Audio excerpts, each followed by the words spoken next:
So 2021 hasn't had the best track record for weather on our favorite holidays. So what's in store for tomorrow, Mike? It's been terrible, and honestly, this is my third Halloween here, and it's the third year in a row that we're talking about active weather.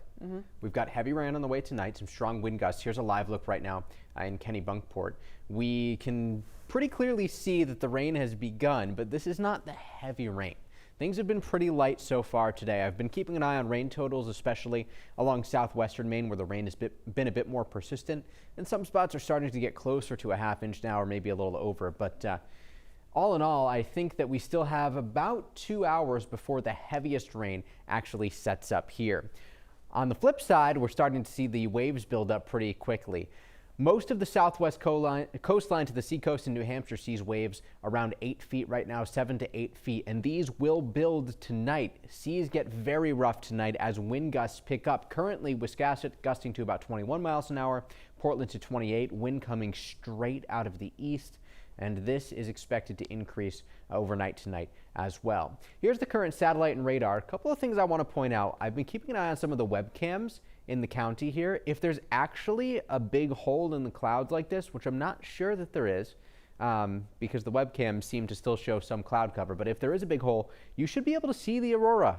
Like now, if you go outside and you're in the county and look up, if there's actually a break in the clouds, you'll be able to see it. In western Maine, no such luck. We've got rain coming down right now, some heavier rain in central New Hampshire, moving into Coos County and the Northeast Kingdom of Vermont. Steadier rain moving into western Maine too, and this is all expected to pick up and increase tonight. Here's the heaviest rain now off the coast of Cape Cod, and this just makes a beeline for the Maine coastline, and as it moves in, rainfall rates will pick up significantly.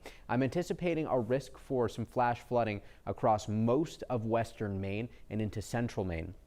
And the reason for that is just because once we turn that fire hose of heavy rain on, I mean, it's going to be persistent. We fast forward to about 8 o'clock tonight. We've got heavier rain building in by 10 o'clock. It's made its way all the way to Bangor. Eastern Maine still spared at this point in time, but at this point, clouds have thickened up everywhere. So unfortunately, aurora viewing is going to be pretty tough unless there's a little bit of a break out there right now. But that heavy rain continues, especially in western Maine. And I have my sights focused from about Portland to Lewiston to Freiburg and south to Kittery. That area is where I think we will see our highest rain totals. 4 o'clock in the morning, we've got heavier rain moving onshore down east, Bar Harbor all the way to Lubec and Eastport. That heavy rain keeps moving north, and by about 8 o'clock, things in southwestern Maine clear up, but we still have rain ongoing in central Maine. Everybody wraps up around 2 o'clock with just some lingering showers in the mountains tomorrow. So that means good news for trick-or-treating.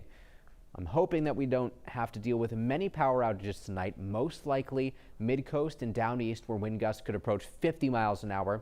I've got 30 to 40 miles an hour for most of the York and Cumberland County coastlines, all the way up to about Bangor and interior sections of Hancock and Washington counties.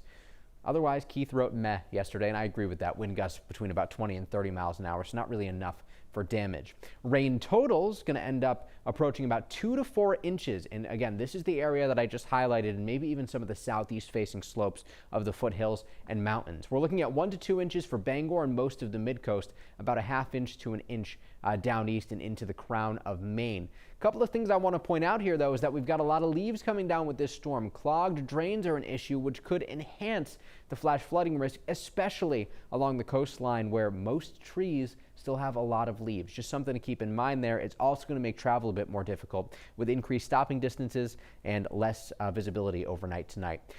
Waves will approach 10 to 15 feet tomorrow morning, and they should start to subside later tomorrow in the morning, early afternoon time range. And I think that tomorrow afternoon will actually be pretty nice, all things considered. It's milder, it's sunnier.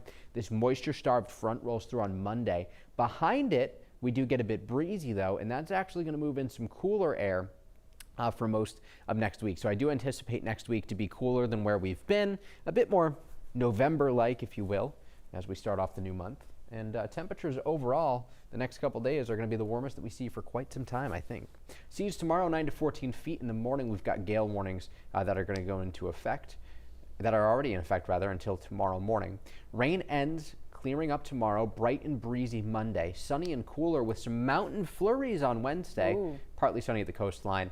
And then we're watching this storm Saturday. Interesting setup for the storm on Saturday because we're finally introducing colder air at night, temperatures into the 20s and 30s.